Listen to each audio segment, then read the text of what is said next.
ఫిలిప్పీయుల రాసిన పత్రిక 1వ అధ్యాయము 10వ వచనం. మీరు శ్రేష్టమైన కార్యములు వివేచింప గలవారగుటకు మీ ప్రేమ తెలివితోనూ సకల విధములైన అనుభవ జ్ఞానంతోనూ కూడినదే అంతకంతకు అభివృద్ధి పొందవలననియు ఇందువలన దేవునికి మహిమయు స్తోత్రమును కలుగునట్లు మీరు యేసుక్రీస్తు వలనైన నీతి ఫలముతో నిండుకొనిన వారై క్రీస్తు దినమునకు నిష్కపటులను నిర్దోషులను కావాలనని ప్రార్థించుచున్నాను. దేవుని స్తోత్రం. హల్లెలూయా. చూడండి, ఫలములు ఎందుకు అని అంటే పిల్లారా, దేవుని ప్రశస్తమైన సన్నిధానంలో ఇక్కడ భక్తులు చెప్తున్న మాట ఏంటంటే పిల్లారా, మనము ఏం కాకూడదమ్మా, మనము పిల్లారా దోషులము కాకూడదు, కపటమైన ప్రజలముగా మనము జీవించేవారము కాకూడదు. దేవునికి స్తోత్రం. క్రీస్తు దినమునకు నిష్కపటులను నిర్దోషులను కావాలనని. దేవుని స్తోత్రం. నిష్కపటులను నిర్దోషులను కావాలని. నిర్దోషులుగా నిష్కపటులుగా మనం జీవించాలంటే ఏముండాలి? ఫలములు నిలిచి ఉండాలి. దేవునికి స్తోత్రం. హల్లెలూయా. హల్లెలూయా. ఆ ఫలములు మన జీవితంలో లేకపోతే మనం ఏమైపోతామండి? నిష్కపటమైన వారముగా మనము ఉండలేము. దేవుని స్తోత్రం. ఫలములు లేకపోతే మనము నిర్దోషులుగా మనము ఉండలేము. ఈరోజు నిర్దోషులమైన మనము దోషులుగా ఎంచబడుతున్నాం. అవునే కదా? మన జీవితంలో మంచి ఫలములు కలిగిన వారముగా పేరొందిన మనము చెడ్డ ఫలాలు కలిగి ఉన్న అనేటటువంటి ద్వారా మనము దోషులముగా ఎంచబడతా ఉన్నాం. దేవుని స్తోత్రం. ఎందుకంటే ద్వారా మనము ప్రభువు సన్నిధానంలో ఫలములను గుర్చిన ఆలోచన మనలో లేకపోవడం. దేవుని స్తోత్రం. ఈరోజు ప్రభువు బిడ్డలుగా మన జీవితాలలో ఫలముల యొక్క ప్రాముఖ్యతను మనము గ్రహించగలిగితే, ఆ ఫలముల యొక్క ఆలోచనలు మనము జీవించగలిగితే, మనము ఆ ఫలములను గురించి ధ్యానించి వాటిని మనము నెమర వేసుకుని మన హృదయం అనే పలక మీద వ్రాసుకొని మనము ఆ ఫలములతో నింపబడిన వారమై మనము ముందుకు సాగగలిగితే తప్పకుండా మన జీవితాలలో ఏ విషయంలోనూ కూడా మనము దేనికి తీసుకొని వారముగా మనము జీవిస్తాం. దేవుని స్తోత్రం. ఈరోజు ఫలమును కూర్చున్నటువంటి విషయముల గురించి ఆలోచన చేస్తే దేవుని ప్రశస్తమైన సన్నిధానంలో ఇక్కడ మనము చూసినట్లయితే ప్రభు ఒక ఫలమును గురించి మనకి తెలియజేస్తా ఉన్నాడు. ఆ ఫలమును గురించి మనము ఆలోచిస్తే మనం మళ్ళా గలతీ పత్రిక 5వ అధ్యాయంలో మనం చూస్తే చూడండి 5:22 చూడండి ఒకసారి. ప్రేమ, సంతోషము, తర్వాత మూడవది ఏంటంటే సమాధానం. దేవుని స్తోత్రం. మూడవది ఏంటి? సమాధానం అనేటువంటి ఫలం. సమాధానం అనే ఫలం అనేది మనకు అక్కడ కనబడతా ఉంది. ఈరోజు దేవుని యొక్క ప్రశస్తమైన సన్నిధానంలో ఈ ఫలము లేక దేశాలు అల్లకొల్లాలైపోతా ఉన్నాయి. ఏ ఫలము లేక? సమాధానం అనే ఫలము లేక దేశాలు అల్లకొల్లాలైపోతా ఉన్నాయి. సమాధానం అనే ఫలము లేక రాష్ట్రాలు అల్లకొల్లాలైపోతున్నాయి. ఈ సమాధానం అనే ఫలము లేక కుటుంబాలు చిన్న భిన్నము అయిపోతూ ఉన్నాయి. ఏ ఇంటిలోనూ కూడా ఇద్దరు అన్నదమ్ములు కలిసి ఉండలేరు. ఏ ఇంటిలోనూ కూడా ఇద్దరు అక్క చెల్లెళ్ళు కలిసి ఉండలేరు. ఏ ఇంటిలోనూ కూడా తల్లిదండ్రులు కలిసి ఉండలేకపోతున్నారు. ఏ ఇంటిలోనూ కూడా భార్యాభర్తలు కలిసి సరిగ్గా ఉండలేకపోతున్నారు. ఒకరు తూర్పుకి వెళ్తే మరొకరు పడమటికి ప్రయాణం చేసేటువంటి పరిస్థితి ఏర్పడుతూ ఉంది. దేవుని స్తోత్రం. ఒకరు ఎడ్డమంటే మరొకరు తెడ్డమనేటటువంటి విధముగా తయారవుతోంది. ఒకరు నేను అంటే మరొకరు నేను అనేటటువంటిదిగా జీవితం కొనసాగుతూ ఉంది. ఒకరు నేను చెప్పిందే చేయాలి అంటే ఇంకొకరు నేను చెప్పిందే చేయాలి అనేటటువంటి పంతాలకు వెళ్ళిపోయే పరిస్థితి ఏర్పడతా ఉంది. ఎందుకు కారణం ఏమిటి? ఏమి లేదు, ఏ ఫలము లేదు, సమాధానం అనే ఫలము లేదు. దేవునికి స్తోత్రం. బైబిల్ గ్రంథంలో దేవుమిళ్ళారా, దేవుని ప్రశస్తమైన సన్నిధానంలో దేవుమిళ్ళారా, ఆది కాండం 26వ అధ్యాయం 29వ వచనం మనం చదివినట్లయితే చూడండి, అక్కడ దేవుమిళ్ళారా ఒక మాటని మనం చూస్తాము. దేవుమిళ్ళారా ఇస్సాకుతో దేవుమిళ్ళారా అక్కడ రాజు దేవుమిళ్ళారా మాట్లాడుతా ఉన్నాడు. మేము నిన్ను ముట్టగా నీకు మేలే తప్ప మరేమీ చేయక నిన్ను సమాధానముగా పంపివేస్తుంది కనుక నీవును మాకు కీడు చేయకుండానట్లు నీతో నిబంధన చేసుకుందామని అనుకుంటిమి. ఇప్పుడు నీవు యెహోవా ఆశీర్వాదము పొందిన వాడవనిరి. దేవునికి స్తోత్రం. హల్లెలూయా, హల్లెలూయా, హల్లెలూయా. ఆది కాండం 26వ అధ్యాయంలో మనం చూసినట్లయితే దేవుమిళ్ళారా, ఇస్సాకు తను జీవించేటటువంటి ఆ ప్రాంతంలో దేవుమిళ్ళారా కరువు పరిస్థితులు ఏర్పడ్డాయి. కరువు పరిస్థితులు ఏర్పడేటప్పుడు ఇస్సాకు దేవుమిళ్ళారా గెరారులో ఉన్నటువంటి ప్రాంతానికి వచ్చాడు. ఆ గెరారులో తను నివాసం ఏర్పరచుకున్నాడు. అక్కడున్న ప్రజలు దేవుమిళ్ళారా ఫిలిప్పీలు అయినటువంటి వారు ఉన్నారు. అక్కడ దేవుమిళ్ళారా ఆ ప్రాంతంలో దేవుమిళ్ళారా వారు అక్కడికి వచ్చి నివసించడానికి కోరుకున్నారు. ఆ సమయంలో దేవుడు కూడా మాట్లాడాడు. దేవుమిళ్ళారా దేవుడు ప్రత్యక్షం ఏమంటాడంటే, ఐగుప్తులో నీకు వెళ్ళక నేను నీతో చెప్పు దేశమందు నివసించము అని దేవుడు ఇస్సాకుతో మాట్లాడడం జరుగుతుంది. అలాగే మాట్లాడినందుకు దేవుని యొక్క మాటకు లోబడిన వాడు ఇస్సాకు కనుక దేవుడు చెప్పినట్టుగానే దేవుమిళ్ళారా ఈ గెరారు ప్రాంతంలోనే నివసించడానికి వచ్చాడు. అక్కడ ఆ ప్రాంతంలో చూసినట్లయితే ఇస్సాకు కూడా తన తండ్రి ఎలాగైతే భయం కలిగిన వాడిగా ఉన్నాడో ఇస్సాకులో కూడా అటువంటి భయం ఉంది. కాబట్టి ఏమంటారా తండ్రి కూడా ఒకసారి తన భార్యను గురించి ఈమె ఎవరనంటే నీ చెల్లెని చెప్పు అని చెప్పుకుంటారా ఆ మాటని వాడాడు. అదే విధంగా చూడండి, తల్లిదండ్రులు ఏమైతే పిల్లలు కూడా అదే అవుతారు. దేవుని స్తోత్రం. హల్లెలూయా. కాబట్టి ఇప్పుడు దేవుడారా ఇస్సాకు కూడా దేవుడారా ఆ ప్రాంతానికి వచ్చేసరికి ఆ సమయంలో తన భార్యను దేవుడారా చెల్లెలుగానే పరిచయం చేస్తాడు. దేవుని స్తోత్రం. హల్లెలూయా, హల్లెలూయా. 7వ వచనం చూస్తాం. ఆ చోటి మనుషులు అతని భార్యను చూచి ఆమె ఎవరిని అడిగినప్పుడు అతడు ఆమె నా సహోదరి అని చెప్పాను. ఎందుకనగా రెబెకా చక్కనిది కనుక ఈ చోటి మనుషులు ఆమె నిమిత్తము నన్ను చంపుదరేమో అనుకుని తన భార్య అని చెప్పుటకు భయపడెను. దేవుని స్తోత్రం. భర్తలో ఉండేటటువంటి ఆలోచన తండ్రిలో ఉన్నటువంటి ఆలోచన ఎవరిలోకి వచ్చింది? కుమారులోకి వచ్చింది. కుమారుడు కూడా సేమ్ అదే విధంగా ఆ మాటని చెప్పి ఆ ప్రాంతంలో ఆయన ఉన్నాడు. ఉన్న దాన్ని బట్టి అక్కడున్న ప్రజలందరూ కూడా ఆమెను అనుభవించాలి అనుకునే తాత్పర్యంలోనికి వెళ్ళారు వాళ్ళు. దేవునికి స్తోత్రం. హల్లెలూయా, హల్లెలూయా, హల్లెలూయా. కానీ ఆ సమయంలో రాజు అక్కడ ఉండేటటువంటి రాజు అంటే అక్కడ అబీమెలెకు అనే రాజు ఉన్నాడు ఆ ప్రాంతంలో. ఆ యొక్క రాజు ఇస్సాకు అలాగే తన యొక్క భార్య ఇద్దరు కలిసి ఆ యొక్క సరసమాడుకోవడం అనేది ఆ రాజు చూస్తాడు. చూస్తున్న తర్వాత అప్పుడు తనకు అర్థమవుతుంది, అమ్మో ఈమె ఇస్సాకు భార్య అయి ఉంటుందని గ్రహింపు అనేది రాజుకి వస్తుంది. వచ్చేటప్పుడు అక్కడ అబీమెలెకు వచ్చి ఆయన చెప్తాడు కదా, చూడండి అక్కడ ప్రభు సన్నిధానంలో 9వ వచనం చూడండి.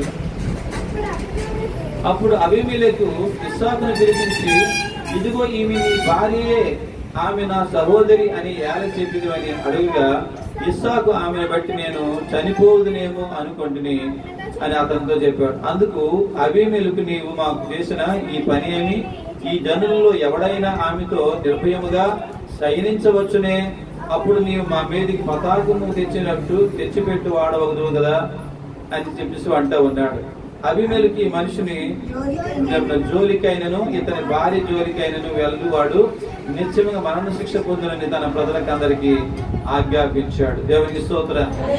ఇక్కడ దేవుని ప్రశస్తమైన సన్నిధానంలో ప్రియమిల్లారా అబీమెలెకు ప్రియమిల్లారా ఆ యొక్క ఇస్సాకు యొక్క భార్యను ప్రియమిల్లారా ఎంత మాత్రము కూడా ప్రియమిల్లారా ఆయన పాడు చేసేటువంటి తలంపులలో లేకుండా ఉన్నారు. కానీ ఆ వాతావరణం చూస్తే అక్కడ ప్రజల హృదయంతరంగాలు చూస్తే ఏ స్త్రీ అయినా కూడా కొత్తగా ఒక స్త్రీ కనబడితే అందముగా కనబడితే తప్పకుండా ఆ స్త్రీని అనుభవించాలనేటువంటి వ్యక్తిత్వాలు కలిగినటువంటి ప్రాంతం అది. దేవుని స్తోత్రం. హల్లెలూయా హల్లెలూయా. అందుకే రాజు అంటున్నాడు, నువ్వెందుకు ఇలాగా అబద్ధం చెప్పావు? అసలుకి ఆమె నీ భార్యని ఎందుకు చెప్పలేదు, చెల్లెలని ఎందుకు చెప్పావు? ప్రజలందరూ కూడా ఏం చేసి ఉండేవారు? ఆమెను అందరూ కూడా అనుభవించేవారు కదా అని చెప్పేసి రాజు చెప్తా ఉన్నాడు. దేవుని స్తోత్రం. హల్లెలూయా హల్లెలూయా. అలాగే చెప్పి ఆ సమయంలో తను అబద్ధము చెప్పినప్పటికీ కూడా ఆ యొక్క సమయంలో ఆ యొక్క బిడ్డ విషయంలో గాని అలాగే బిడ్డ ఆ యొక్క తన ఇస్సాకు భార్య విషయంలో గాని అలాగే తన విషయంలో గాని ఎటువంటి వ్యతిరేకత రాజు చూపించకుండా వెంటనే ఒక శాసనాన్ని ఆయన తెలియజేశాడు. ఈమె భార్యని ఎవరు కూడా ముట్టకూడదు. దేవునికి స్తోత్రం. హల్లెలూయా. జోలికి ఎవరు కూడా వెళ్ళకూడదు. వెళ్ళారంటే మీకు మరణ శిక్ష విధిస్తాను అని ఆయన తెలియజేశాడు. ఎందుకంటే ఆ రాజుకి తెలుసు ఆ కుటుంబం చాలా భక్తి కలిగినటువంటి కుటుంబం. దేవుని స్తోత్రం. భక్తి కలిగిన తండ్రి కుటుంబంలో తండ్రి ఇంటిలో పుట్టాడు ఈయన. దేవునికి స్తోత్రం. తండ్రి కలిగిన భక్తిని బట్టి వారు ఎంత బలవంతులో కూడా ఈ రాజుకి తెలుసు. దేవునికి స్తోత్రం. కాబట్టి ఇదిగో వాళ్ళు కలిగినటువంటి బలము చాలా బలమైనటువంటి శక్తి సామర్థ్యం కలిగిన వారు. కాబట్టి మనం ఎట్టి పరిస్థితుల్లో వారితో మనము ఇలాంటి దుశ్చర్యలకు మనం పాల్పడేది మంచిది కాదన్నట్లుగా అక్కడ సమాజం ఎదుట సమాధానయుక్తమైనటువంటి విషయాన్ని రాజు తెలియజేస్తా ఉన్నాడు. దేవుని స్తోత్రం. తర్వాత మనం చూసినట్లయితే ఆ విధంగా సంధి చేయబడ్డారు. ఇంకా ఆ పట్టణంలో ఆ యొక్క ప్రజలు బ్రతుకుతా ఉన్నారు. అలాగే ఈ యొక్క ఇస్సాకు తన కుటుంబీకులు కూడా బతుకుతా ఉన్నారు. దేవుని స్తోత్రం. అక్కడ ఫిలిస్తీన్ల మధ్యలో వీరు కూడా ఒక కుటుంబీకులుగానే వారు బ్రతుకుతా ఉన్నారు. వారు అలాగే బ్రతుకుతూ ఉన్నప్పుడు వారు ఫలించి అభివృద్ధి పొందుతా ఉన్నారు. దేవుని స్తోత్రం. వారు ఫలించి అభివృద్ధి పొందుతా ఉన్నారు. అభివృద్ధి పొందుతున్న దాన్ని బట్టి అక్కడ ఉండేటువంటి గొర్రెల కాపర్లకి వీరికి కూడా వైరం ఏర్పడుతుంది. వైరం ఏర్పడేటప్పుడు ఆ సమయంలో ఇస్సాకు కూడా ఆ యొక్క గొడవలను బట్టి ఆ యొక్క సమయంలో గొడవను రేపుకునేటటువంటి వ్యక్తిత్వాన్ని కలిగి ఉండకుండా వాళ్ళు అక్కడ చూస్తే గొర్రెల కోసం బావులు తవ్వుతా ఉంటే ఆ బావులు నీటి ఓటలు వస్తా ఉంటే అక్కడ ఆ యొక్క ప్రజలు ఆ యొక్క బావుల్లో నీటి ఊరుతున్న దాన్ని బట్టి ఈ ఫిలిస్తీన్ల యొక్క కాపురులు ఏమంటారంటే ఆ బావి మాది అని చెప్పి వీళ్ళు తవ్వుతా ఉంటే నీరు వస్తా ఉంటే ఓటలుగా వస్తా ఉంటే ఆ బావి మాది అని చెప్పేసి వాళ్ళు ప్రతిదానికి కూడా అడ్డు పెట్టేవారిగా ఉంటారు. ఆ సమయంలో తలుచుకుంటే ఇస్సాకు తన యొక్క ప్రజలు కలిసి వారిని హతము చేసేయగలరు. ఎందుకంటే రాజే చెప్తున్నాడు ఆల్రెడీ వాళ్ళు చాలా బలమైనటువంటి ప్రజలు, వారి ఎదుట మనము విజయం నందుట అది మనకు సాధ్యము కాదని చెప్తున్నాడు. ఎందుకంటే రాజుకు తెలుసు వీరు బలశూరుడైన దేవుడిని కలిగినటువంటి వారు. దేవుని స్తోత్రం. హల్లెలూయా. కానీ ఇస్సాకు కూడా అక్కడ వాళ్ళ ప్రవర్తన బట్టి ఎటువంటి గొడవలకు దారి తీసిన వాడిగా లేడు. దేవుని స్తోత్రం. అప్పుడు రాజు అంటాడు కదా, ఇక్కడ నుంచి నీవు కొంత వేరే ప్రాంతానికి ఆ లోతట్టు ప్రాంతానికి వెళ్ళిపోంటాడు. అదే ప్రాంతంలో మీరు లోతట్టు ప్రాంతానికి వెళ్ళమంటే అప్పుడు రాజు మాటను సమ్మతించి సరే మనకెందుకు గొడవాడడం అని చెప్పి ముందుకు వెళ్ళిపోతా ఉంటాడు. దేవుని స్తోత్రం. అలాగా దేవుని యొక్క ప్రశస్తమైన సన్నిధానంలో ఇక్కడ సమాధాన హృదయం కలిగిన వారిగా వారు ఉంటారు. అంతేకాకుండా ఆ యొక్క విషయాన్ని గురించి మరలా ఇక్కడ రాజు మళ్ళీ వచ్చి అంటాడు కదా, మేము నీకేమి కీడు తలపెట్టలేదు, మీరు మాకే కీడు తలపెట్టినట్టుగా ఉండద్దు. ఇక నుంచి మనం ఎలా ఉందాం? సమాధానం కలిగి ఉందాం. దేవుని స్తోత్రం. హల్లెలూయా. మనము సమాధానం కలిగి ఉందని చెప్పేసి ఒకరినొకరు దేవునిలారా అక్కడ కీడు చేయకుండానట్లుగా ఏం చేశారంటే నిబంధన చేసుకున్నారట. దేవుని స్తోత్రం. వారు నిబంధన చేసుకున్నారు. అలాగే నిబంధన కలిగినందువల్ల ఇప్పుడు ఏమైనా నష్టం వచ్చిందా? నష్టం ఏమైనా వచ్చిందా? నష్టం రాలేదు. వాళ్ళు కలిసి సంతోషముగా ఉన్నారు. దేవుని స్తోత్రం. సంతోషముగా ఉండడమే కాదు, యెహోవా వలన వారు ఆశీర్వాదము పొందిన వారయ్యారు. దేవుని స్తోత్రం. హల్లెలూయా. హల్లెలూయా. ఎవరెవరు ఆశీర్వదించబడ్డారండి?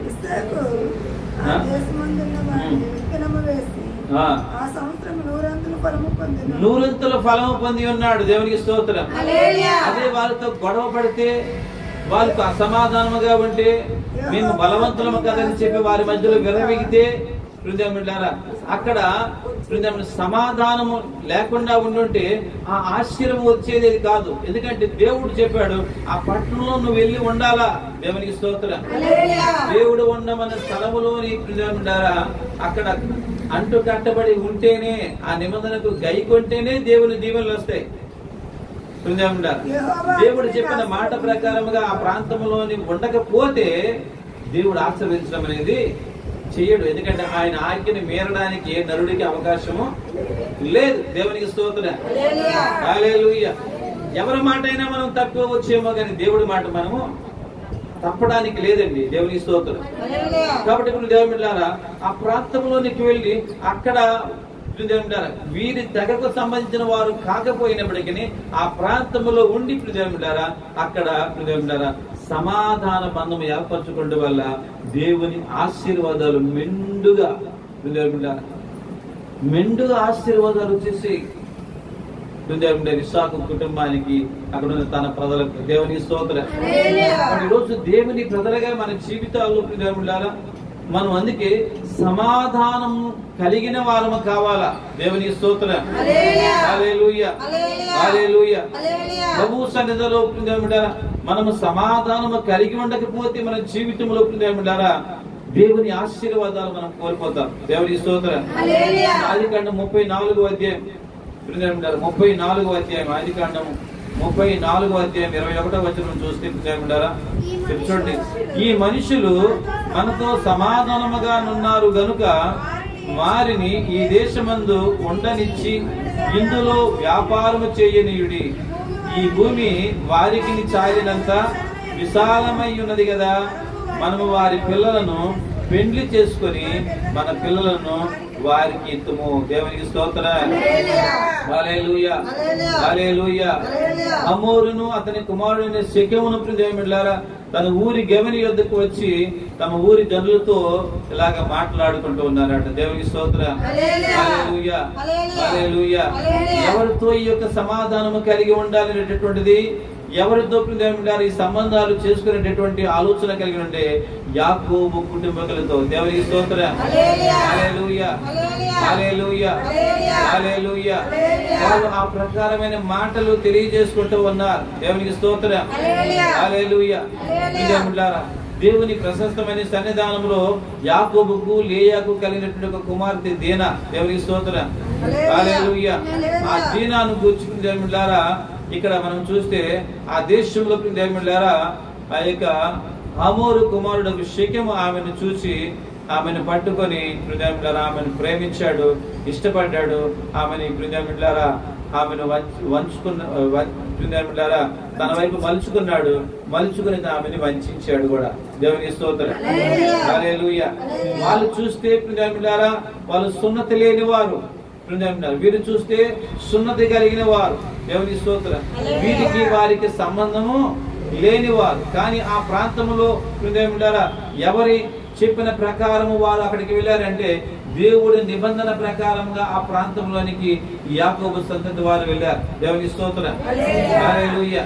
వెళ్ళిన దాన్ని బట్టి ప్రియమిలారా ఆ ప్రాంతంలో ఉండే ఆ యొక్క ప్రజలతో ప్రియమిలారా ఇక్కడ యాకోబు ప్రియమిలారా సమాధాన పడడానికి ఇష్టపడుతున్నాడు. దేవుని స్తోత్రం. తన కుమార్తెని ఎప్పుడైతే ఆ యొక్క ప్రియమిలారా షెకెము అనబడినటువంటి హమోరు కుమారుడు అయినటువంటి షెకెము అనేటటువంటి ఆ వ్యక్తి ఆ యొక్క యాకోబు కుమార్తెని ఇది అంటే అనుభవించేశాడు. ఆ సమయంలో వారి యుద్ధానికి, గొడవకి, అల్లరికి, కయ్యానికి వారు దిగలేదండి. దేవుని స్తోత్రం. హల్లెలూయా.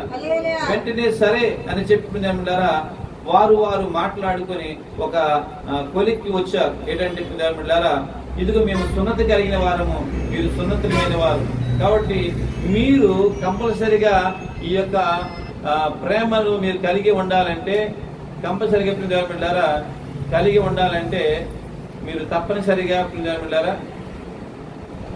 కలిగి ఉండాలంటే తప్పనిసరిగా మీ జీవితంలో ప్రభువునకు మీరు అనుగుణ్యముగా మీరు సున్నతి పొందిన వారిగా ఉండాలి అని చెప్పి వాళ్ళు తెలియజేసినట్లు మనం చూస్తాం.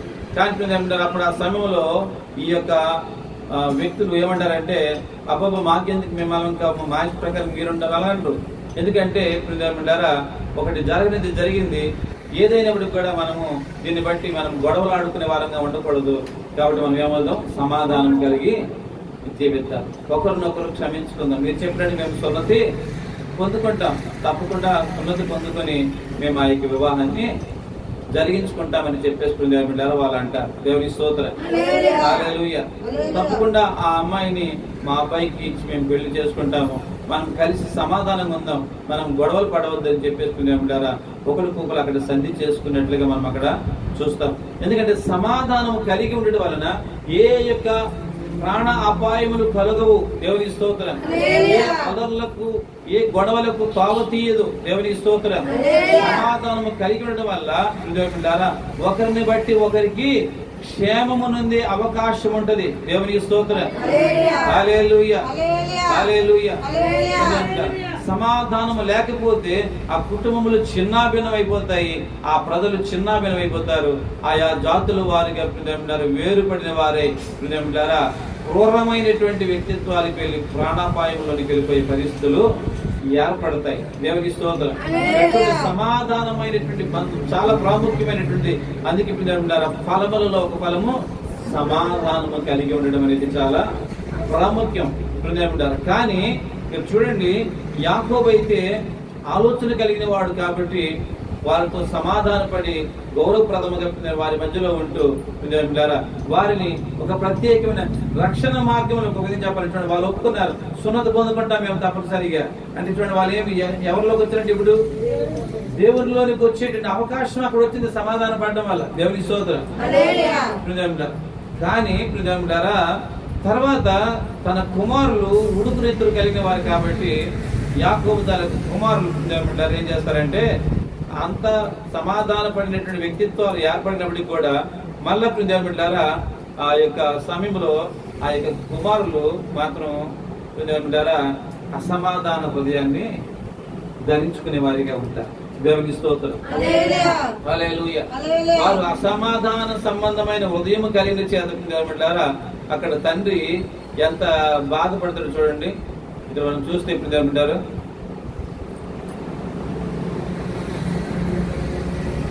చూడండి 24వ వచనం చదవండి. 24వ వచనం నుంచి 34వ అధ్యాయం 24వ వచనం నుంచి. హామోరును అతని కుమారుడును షెకెమును చెప్పిన మాట అతని ఊరి గెవని ద్వారా వెళ్ళు వారందరూ వినిరి. అప్పుడు అతని ఊరి గెవని ద్వారా వెళ్లువారిలో ప్రతి పురుషుడు సున్నతి పొందెను. 3వ దినమున వారు బాధపడుచుండగా యాకోబు కుమారులలో ఇద్దరు, అనగా దీనా సహోదరులైన సిమియోనును లేవియు తమ కత్తులు చేత పట్టుకుని ఎవరికి తెలియకుండా ఆ ఊరి మీద పడి ప్రతి పురుషుని చంపిరి. వారు హమోరును అతని కుమారుడైన షెకెమును కత్తివాత చంపి షెకెము ఇంటి నుండి దీనాను తీసుకుని వెళ్లిపోయిరి. తమ సహోదరుని చెరిపినందున యాకోబు కుమారులు చంపబడిన వారు ఉన్న చోటికి వచ్చి ఆ ఊరు దోచుకొని వారి గొర్రెలను, పశువులను, గాడిదలను ఊరిలోని ఏమి పొలములోనిదేమి వారి ధనము యావత్తును తీసుకొని వారి పిల్లలందరినీ వారి స్త్రీలను చెరపట్టి ఇండ్లను దంతయు దోచుకొని. అప్పుడు యాకోబు సిమియోను లేవిని చూచి, మీరు నన్ను బాధ పెట్టి ఈ దేశ నివాసులైన కనానీయులలోను పెరిజీయులలోను అసహ్యునిగా చేసింది. దేవుని స్తోత్రం. కనానీయులలోను పెరిజీయులలోను ఏం చేశారంటే నన్ను అసహ్యునిగా చేసేసారు.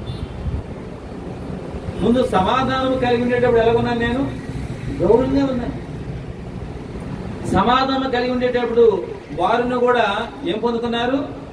సున్నతి పొందుకున్నారు. దేవుని స్తోత్రం. అందుకే ఏమంటారా, లోకముతో మనము ఏం కాకూడదు? వైరం కాకూడదు. మీ దేవుడు నా దేవుడు అనుకొని హృదయంటారా, మీ దేవుడు వేరు మా దేవుడు వేరు. హృదయంటారా, మీవి దెయ్యాలు మావి దేవుడు, ఇలా రకరకాలుగా మాట్లాడతారు. తప్పది. దేవుని స్తోత్రం. హల్లెలూయా. మనము లోకములో ఉన్నాము కాబట్టి, లోకములో దేవుడి వలన ప్రతి మానవుడు సృజింపబడ్డాడు కాబట్టి వారు తెలియక జీవిస్తున్నారు, మనము తెలుసుకొని జీవిస్తున్నామనేటటువంటి తాత్పర్యములు మనం ఉండినప్పటికీ కూడా మనము ప్రతి ఒక్కరితో సమాధానం అనే హృదయం చాలా అవసరం. దేవుడి స్తోత్రం.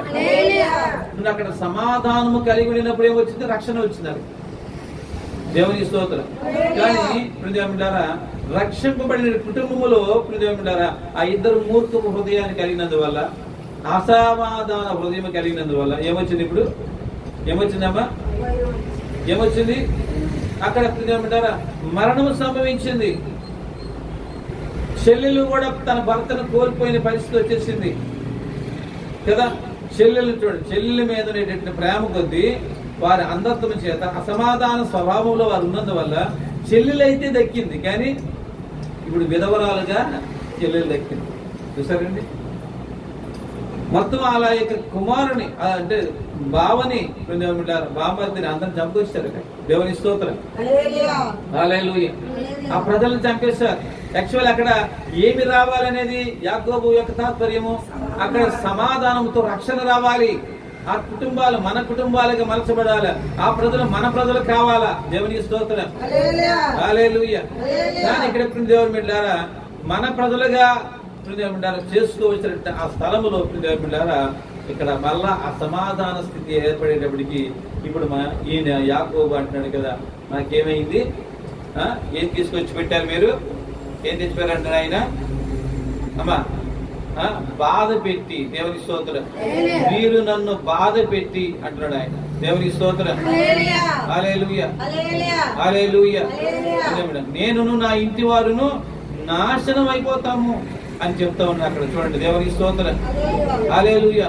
ఎందుకంటే మీరు ఏం చేశారు?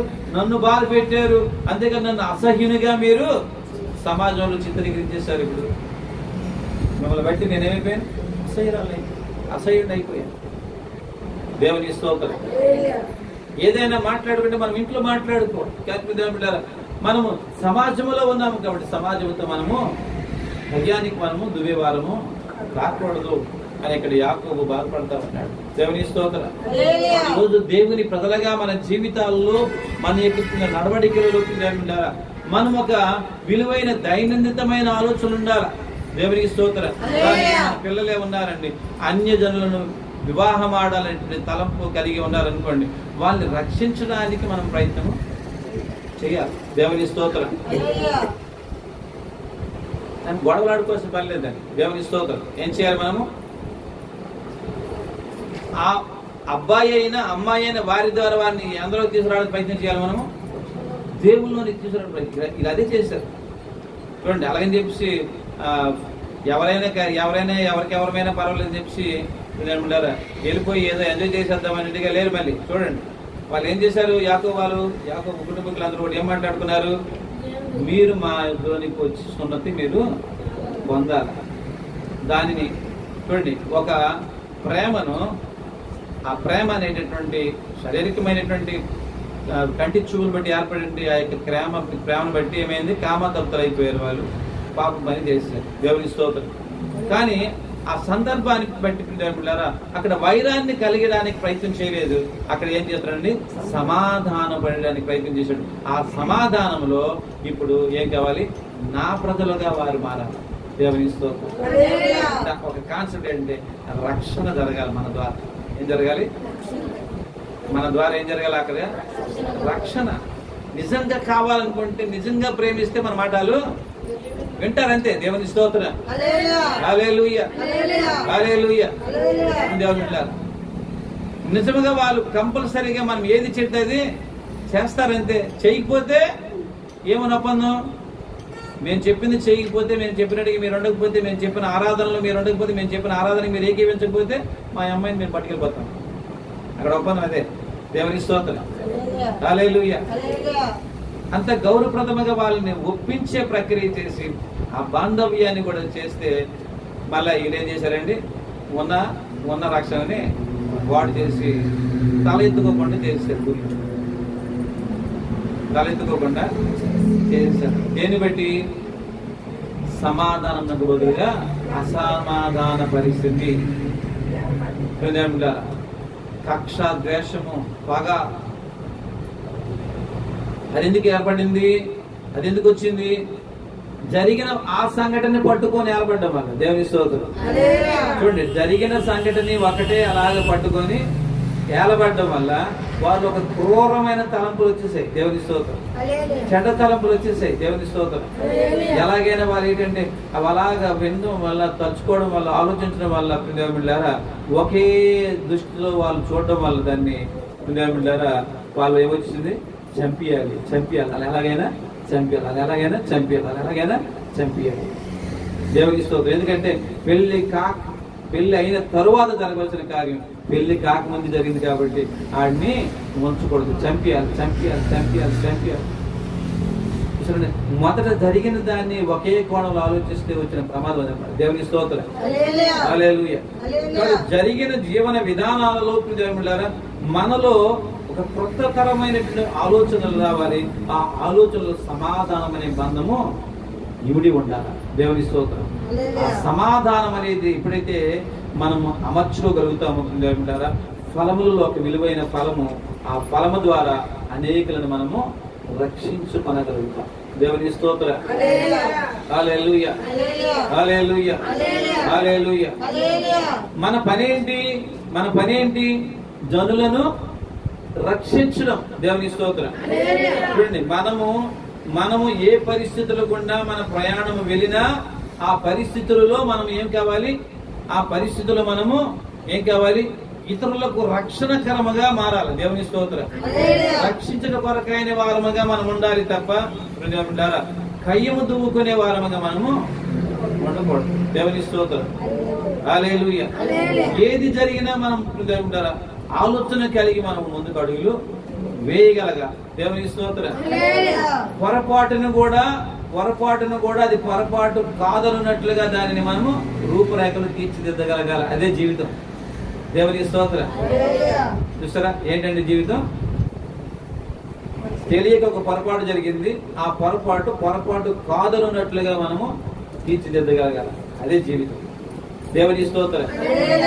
దానికి కావాలి ద్వారా ఒక ఫలము, సమాధానం అనే ఫలము కావాలి. దేవుని స్తోత్రం.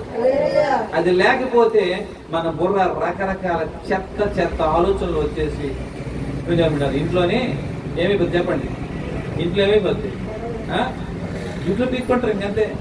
నువ్వా నేనా జుట్లు పీక్కుంటారు. దేవుని స్తోత్రం. హల్లెలూయా. ఇంట్లో జుట్టు పీక్కుంటే ప్రస్తుతానికి దేవులారా మీరిద్దరు కొంచెం సంతోషంగా ఉంటారా? ఏమండి ఉంటారా? పైన జుట్టు ఏమో రూతం జుట్టు పైన పీక్కుంటారు అనుకోండి, సంతోషంగా ఉంటారా ఇద్దరు? ఉంటారా? ఏమా ఉండరు. దేవుని స్తోత్రం. ఎందుకు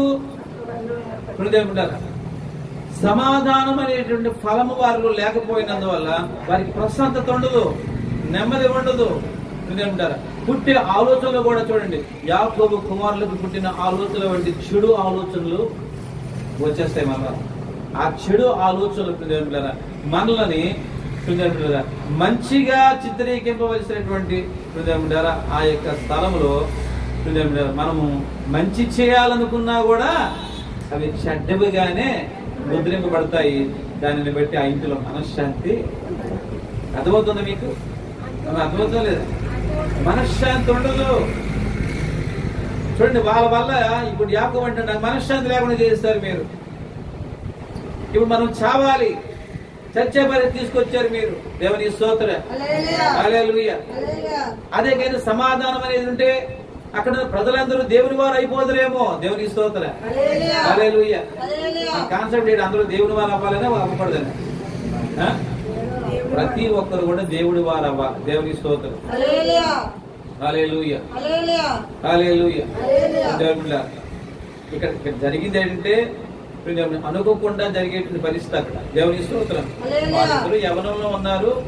వాళ్ళ మైండ్ లోని ఏంటంటే పురుగు ఏమండి, వాళ్ళ మైండ్ లో శరీర సంబంధమైన ప్రేమ పురుగు దూరింది. ఆ పురుగు వాళ్ళిద్దరిని కూడా ఏం చేసింది? కల్పిస్తుంది పెళ్లి కాకముందే. దేవుని స్తోత్రం, హల్లెలూయా. కానీ అక్కడ అది మచ్చగా, డాగుగా, మలినముగా, నిందగా, అవమానము కాకుండా ఇక్కడ సమాధానం అనే ఫలముతో అక్కడ యాకోబు కుటుంబాల మధ్యలో రక్షణానందము కలిగేటటువంటి వ్యక్తిత్వముతో ఒక ప్రణాళికని వేసుకోగలిగాడు. దేవుని స్తోత్రం. కానీ ఇక్కడ మన జీవితాలు అందుకే అంటాను, దేవుని ప్రజలు ఫలములు కలిగి ఉండాలని. అందుకే దేవుడు మాట్లాడుతున్నారు మనతో. ఏమి కలిగి ఉండాలి? మనకి ఫలములు ఉండాలి. దేవునికి స్తోత్రం. ఈరోజు ఎవరైనా నా కంటికి తప్పు చేసిన వారు కనబడుతుంది ఏమంటారా? నేను వాళ్ళని గద్దిస్తాను, తిడతాను. అదే కోణముల వల్ల ఏం చేస్తారు? హత్తుకుంటున్నాను లేదా? హత్తుకుంటున్నాను, చీ అని దోసేస్తాను బయటికి. ఏం చేస్తారా? నా కన్న పిల్లలుగా మళ్ళీ వాళ్ళని హత్తుకుంటున్నారు, నా దగ్గరికి ఇలా తీసుకుంటున్నారు. వాళ్ళు ఎందుకు? వాళ్ళకి ప్రేమ దూరం అయితే ఎవరితో చెప్పుకుంటారు వాళ్ళ బాధ? అవునా కదా? చెప్పండి. ప్రేమ దూరం అయితే ఎవరితో చెప్పుకుంటారు? నేను ఖండితమైన మాట వాడి ఆ బిడ్డని గాయపరిచిన మరలా ఏం చేస్తారు? మళ్ళీ ఏం చేస్తారు? దేనాన్ని కానీ, మౌనికని కానీ, బ్యూరాన్ని కానీ, లాదని కానీ కొడుతుంటాను లేదా? కొడుతుంటాను లేదా? కొడుతుంటాను, తిడుతుంటాను. కానీ మళ్ళా ఏం చేస్తాను? నా దగ్గర తీసుకుంటాను. దేవుని స్తోత్రం, హల్లెలూయా. అలా తీసుకోవడం ద్వారా వాళ్ళకి ఏమర్థమవుతుంది? సడన్ గా వాళ్ళకి అర్థం కాకపోవచ్చు, కానీ ఒకరోజు అర్థమవుతుంది. ఆయన మా మీద కోరి ఆలోచన చేస్తున్నారు. దేవుని స్తోత్రం. ఏనాటికైనా ఏమంటారా? మాకు తండ్రి ఉంటే ఆయన అలాగా మాకు చేరువ చేసేవాడు మాకు తెలియదు, కానీ ఈ తండ్రి మాకు విలువలు నేర్పిస్తున్నారు. దేవుని స్తోత్రం. వాళ్ళకి అర్థం కాకపోవచ్చు, పెద్ద పెద్ద మాటలు వాళ్ళకి అర్థం కాకపోవచ్చు, కానీ కొంతకాలం వచ్చేసరికి వాళ్ళకి అంటే వాళ్ళు నడకలు వేస్తున్న కొద్ది వాళ్ళకి అర్థం అవుతుంది. దేవుని స్తోత్రం, హల్లెలూయా, హల్లెలూయా. ఆ రోజు వాళ్ళు అంటారు, మాకు మంచి తండ్రి మేము కలిగి ఉన్నాం. దేవుని స్తోత్రం. అంటే ఈరోజు మీ జీవితంలో మీ బ్రతుకులలో కూడా ఆలోచన చేసేవారు కాదు ప్రతి ఒక్కరు. అందుకంటే నాకు మనం ఫలములలో ప్రేమ ఫలం ఎంత విలువైనదో, సంతోషం అనే ఫలం ఎంత విలువైనదో, సమాధానం అనే ఫలం కూడా అంత చాలా ఏదమ్మా చాలా ప్రాముఖ్యమైనది. దేవుని స్తోత్రం, హల్లెలూయా, హల్లెలూయా, హల్లెలూయా. ఈ ఫలములతోనే మనము క్షేమముగా ఉండగలం. దేవునికి స్తోత్రం. ఆ ఫలములు కోల్పోతే మనస్తాపానికి మనము గురైపోతాం. అందుకే దేవుడు తన లేఖనాల్లో చెప్తా ఉన్నాడు, మనం ఫలములు కలిగిన వారముగా ఉండాలి. మనం చూస్తే చూడండి, ఇక్కడ ప్రభు సంధానంలో ఇర్మియా గ్రంథము చూడండి, కొంతమంది నటిస్తున్నారట. 8వ అధ్యాయం చూడండి, 11వ వచనం. ఇర్మియా గ్రంథం 8:11. సమాధానము లేని సమయమున సమాధానమని వారు చెప్పుచు నా జనుల గాయమును పైపైన మాత్రమే బాగు చేయుదురు. చూడండి, పైపైన మాత్రమే బాగు చేయుదురు. తాము హేయమైన క్రియలు చేయుచున్నందున సిగ్గుపడవలసి వచ్చెను గాని వారేమాత్రమును సిగ్గుపడరు. అవమానము నొందితిమని వారికి తోచనే లేదు కనుక పడిపోవు వారిలో వారు పడిపోవుదురు. నేను వారిని విమర్శించు కాలమున వారు తొట్టిల్లుదురని యెహోవా సెలవిచ్చున్నాడు. దేవునికి స్తోత్రం. హల్లెలూయా. కాబట్టి 15వ వచనానికి వచ్చేయండి. మనము సమాధానము కొరకు కనిపెట్టుకొనుచున్నాము గాని మేలేమియు రాదాయను క్షేమము కొరకు కనిపెట్టుచున్నాము గాని భీతియే కలుగుతున్నదని చెప్పుదురు. దేవుని స్తోత్రం. మేలు లేదు, క్షేమము లేదు, భయం మిగిలింది అంతే. దేవుని స్తోత్రం. దేనివల్ల సమాధానం అనేది లేకపోవడం. అది కూడా సమాధానం ఏంటంటే హృదయపూర్వకంగా మన జీవితాల్లో ఉండాలి. పైకి కాదు, పైకి సమాధానంగానే ఉన్నామండి. సమాధానం మూతిని కలిగింది ఏంటమ్మా? మా ఇద్దరు చాలా సమాధానంగా ఉంటాడు. సమాధానం అంటే మూతి ఎందుకు కలుగుతుంది? దేవుని స్తోత్రం. హల్లెలూయా. కాబట్టి దేవుని సన్నిధానం మాకెవరి మీద ఏది ఉండదండి, ఉండకపోతే ఎందుకు అలాగవుతుంది? మాకు రకరకాలుగా మారుతుంది, ఎర్రగా అయిపోద్ది. ఏమండి ఊసర వెళ్ళి రంగులు ఎలా మారుతారో మారిపోతుంటారు మాకు. దేవుని స్తోత్రం. హల్లెలూయా. కాబట్టి ప్రభు సన్నిధానంలో మన జీవితంలో అలాగ ఇక్కడ అందుకు చూడండి, ఇక్కడ వీళ్ళు నటించే వాళ్ళు ఎలా ఉన్నారంటే ఆశీర్వాదాలని కోల్పోయే వారిగా ఉన్నట్లుగా ఇర్మియా భక్తుడు తెలియజేస్తున్నాడు. సమాధానం లేని సమయమున సమాధానం అని చెప్పుకుంటాడు. అంటే పైకి ఇచ్చుకో అనమాట. పైకి ఇచ్చుకోగా దీవిస్తూ ఉంటారు. ఇచ్చుకపు భక్తి, ఇచ్చుకపు ఏమిటి మాటలు, ఇచ్చుకపు తలంపులు ప్రశాంతత ఎవరు సంతోషం ఉంటారు. ఒకసారి మీరు చూడండి, నిజముగా సమాధానం కలిగిన వారిగా మీ మనసు ఉండేటప్పుడు ఆ రోజు అద్దంలో మీ ముఖం చూసుకోండి. ఒకసారి చూడండి. ఈసారి నేను నిజంగా సమాధాన పడేటువంటి వ్యక్తిత్వాలు అమర్చుకొని తండ్రిని తండ్రిగా, తల్లిని తల్లిగా, అన్నను అన్నగా, చెల్లిని చెల్లిగా, అక్కను అక్కగా, ఏమండి కుటుంబంలో ఎవరు ఏ రీతిగా ఏమై ఉన్నారో స్నేహితులతో స్నేహితుడిగా విలువైన సమాధానంతో ఆ రోజు హృదయపూర్వకంగా మీరు ఉండి ఆ రోజు మీ ముఖం వెళ్ళి అద్దంలో చూసుకోండి. ఎంత ప్రకాశించి, ఎంత ఆనందంగా, ఎంత అందంగా కనబడుతుంది. అదే ఇచ్చికము ప్రదర్శనతో మీరు వెళ్ళి ఇచ్చికముతో మీరుండి ఆ ముఖం వెళ్ళి ఒకసారి అద్దంలో చూసుకోండి. ఎలా ఉంటుంది? ఓడిపోయినా ఆవిడ పండులాగా అయిపోదు, లేకపోతే శ్రీకృష్ణ టెంకాయలాగా అయిపోదు. వాయిలిపోయిన ముఖంలా కనబడుతుంది మీ అద్దంలో. ఈ ముఖం కరెక్ట్గా చూడండి. ఏదో ఊరనే మామూలు చూడడం ఇంకా. ఒకసారి పెళ్లికి వెళ్ళినప్పుడు మస్తా పోతారు, అప్పుడు తేరి చూస్తారు లేదా ముఖం 10 సార్లు చూస్తారు. తేరి చూసి దానికి ఎన్ని రకాలుగా దానికి రూపురేఖలు దిద్దాలని అనుకుంటారు కదా. అలాగే తేరి చూడండి. 2 కోణాలు మీ మైండ్ పెట్టుకొని ఆ 2 కోణాలు ఇలా అద్దం దగ్గరికి వెళ్ళి చూడండి. మీ ఫేస్ ఎలా చేంజ్ అయిపోతుంది మీకు తెలుసు. దేవుని స్తోత్రం. హల్లెలూయా. కాబట్టి ప్రభువు బిడ్డలుగా మన జీవితాల్లో ఏమంటారా, మన ముఖం ఎప్పుడు ఒకేలాగా కనబడే ముఖంగా ఉండాలా. దేవునికి స్తోత్రం. ఒకే రీతిగా కనబడే ముఖంగా ఉండాలి. అలాగే మనం ఉండినప్పుడే దేవుని ఆశీర్వాదాలు వెంబడి మనకి వస్తాయి. దేవుని స్తోత్రం. హల్లెలూయా. అప్పుడు మన ఇంటిలో ప్రశాంతత అనేది మనకు వస్తుంది. దేవుని స్తోత్రం. హల్లెలూయా. చూడండి ఇప్పుడు దేవుని బిడ్డలారా, మనం ఎవరినో ఒకరిని ప్రేమించినట్టుగా ఉండి మరొకరిని ద్వేషించినట్టుగా ఉన్నాం అనుకోండి. ఇప్పుడు నేనున్నానమ్మా, ఏంటి ప్రభు సంధానంలో నాకు 2 బిడ్డలు ఉన్నారు. 2 పెళ్లి చేశాను అనుకోండి. నా పిల్లల్నే నేను ప్రేమించుకుంటూ ఉన్నాను అనుకో, అదేనండి, నా పిల్లల్నే ప్రేమించుకుంటాను. నా పిల్లలు ఏ మాట అయినా నాకు చాలా మత్తుగా ఉంటుంది, తీయగా ఉంటుంది. అవునా కదా? అవతల వాళ్ళు ఏ మాట అయినా అది చాలా కఠినమేమో, మూర్ఖపు మాట ఏమో, క్రూరమైన మాట ఏమో, దుర్మార్గపు చర్య ఏమో అన్నట్టు అనిపిస్తున్నాను. దేవుని స్తోత్రం. హల్లెలూయా. హల్లెలూయా. అదే కానీ పెండ్లైన తర్వాత నా పిల్లల్ని వాళ్ళని ఇద్దరిని ప్రేమించండి. ఇద్దరు మాట మధురంగానే ఉంటుంది. అందులో శ్రేష్టమైనది ఏదో అది చేస్తే బాగుంటుంది నాన్న అని అప్పుడు మనము వాళ్ళకి ఉభయులకి ఏం చేయగలుగుతాం? ఒక సమాధానాన్ని ఇవ్వగలుగుతాం. అక్కడ మనోడు తక్కువ అయిపోతాడు, ఆమె ఎక్కువైపోద్ది, ఆమె తక్కువ అయిపోద్ది, తక్కువ చేసేయాలి, నా బిడ్డను ఎక్కువ చేయాలనుకుంటే అక్కడ దెబ్బలు తింటాం. దేవుని స్తోత్రం. వాళ్ళకి మనస్తత్వం ఉండదు లేదు కానీ నీకు మనస్తత్వం ఉండదు జీవితంలో. దేవుని స్తోత్రం. నీ బతికి ఆడమే, వాళ్ళు అలా చూసుకుని ఆడమే, గౌరవ అయిపోతుంది, అమ్మా నా కూతురు గౌరవ అయిపోతుంది, అమ్మా నా కొడుకు గౌరవ అయిపోతుందో అనుకుని. దేవుని స్తోత్రం. కూతురు దగ్గరికి వెళ్తే అల్లుడు ఎదవ, ఏమిటి కొడుకు దగ్గరికి వెళ్తే వాడలు ఎదవ. ఎందుకు వచ్చింది ఆ తలపు నీకు? ఎందుకు వచ్చింది అక్కడ? నువ్వెవరిని ప్రేమిస్తున్నావు? కేవలం నీ కొడుకుని నీ కూతుర్నే ప్రేమిస్తున్నావు, మిగతా వాళ్ళని శత్రువులుగా చూస్తున్నాం మనం. దేవుని స్తోత్రం. అక్కడ మనసు సంచారం ఉండదు మనకి, దేవుని స్తోత్రం.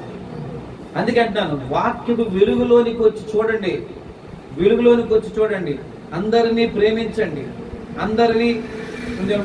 అందరితో సంతోషం ఉండండి, అందరితో సమాధానంగా మీరు ఉండండి. మీ జీవితంలో మీకు వచ్చే విలువ ఎవరికి రాదు. దేవుని స్తోత్రం. అప్పుడు నిందలు రావా, అవమానం రాదా, చెడ్డ మాటలాడరా? అంటే లోకులు కాకులు వంటి వారు ఎన్నైనా ఆడుకుంటారు, వాళ్ళు ఆడుకొని. దేవుని స్తోత్రం. హల్లెలూయా. మన ఇరుగు పొరుగు వారు, మన అనేవారు, మన ఇంటిలో ఉన్న వారే కొందరు మనల్ని ఇప్పుడు ఏమంటారు, తోలనాడే మాటలు ఆడుకోవచ్చు. ఎందుకంటే అది శత్రువు పని. దేవుని స్తోత్రం. హల్లెలూయా. అది దేవుని పని కాదు, అది శత్రువు పని. కానీ నీవు దేవుని పనిలో, దేవుని ఆలోచనలు, దేవుని ఉద్దేశముగా నీవు ఉన్నావు అనుకో, నీ జీవితం అంటూ దేవునిలారా నీకు వచ్చేటటువంటి గౌరవము ఈ లోకం ఎవరికి రాదు.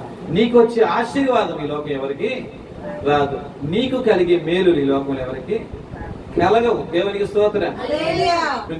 అర్థమైందా మీకు? కాబట్టి అటువంటి కృపత్రేకి దేవుడు మనకు ఇవ్వాలని దేవుని సన్నిధిలో ప్రతి వారం తలలో వచ్చి ప్రార్థన చేద్దాం.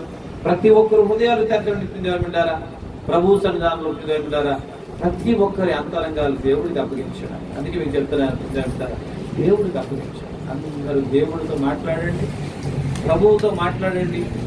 సమాధానమునకు కర్త అయ్యున్న దేవుడి యొద్దకు వచ్చా మనం. సమాధానమునకు కర్త అయ్యున్న దేవుడు, నిన్ను నన్ను ప్రేమించినటువంటి దేవుడు. ఏ కోణములు నీవు ఆయనకి ఇష్టరాలు చెప్పమ్మా ఒకసారి. నీవు ఏ కోణము నీవు ఆయనకి ఇష్టడు చెప్పండి ఒకసారి. ఏమైనా చెప్పండి, ఈ కోణములు నేను నా దేవుడికి ఇష్టరాలునండి, నేను ఇష్టడునండి అని చెప్పండి, నిరూపించండి చూద్దాం. ఎవరైనా ఈ లోకములు ఎప్పుడు నిరూపించలేడు నేను ఆయనకి ఇష్టడుగా ఉన్నానని, నిరూపించలేడు. మనము నిరూపింపబడాలంటే దేవుని నుంచే మనకు ఆ సాక్ష్యం రావాలా. దేవుని బిడ్డలారా, అది ఎవరో మనుషులు ఇచ్చేటువంటి సాక్ష్యం వల్ల నిరూపణ కాదు. అది దేవుని బిడ్డలారా, మనమందరము త్రావు తప్పి ఏకముగా పనికి మాలిన వారము క్రీస్తు మనల్ని ప్రేమించి ఈరోజు ఈ విలువైన స్థానానికి, ఈ పరిశుద్ధమైన స్థానానికి దేవుడు మనకు పిలిచాడు. ఒక్కసారి తలలో మంచి ఆలోచించండి, మీ జీవితం ఏమవుతున్నారు,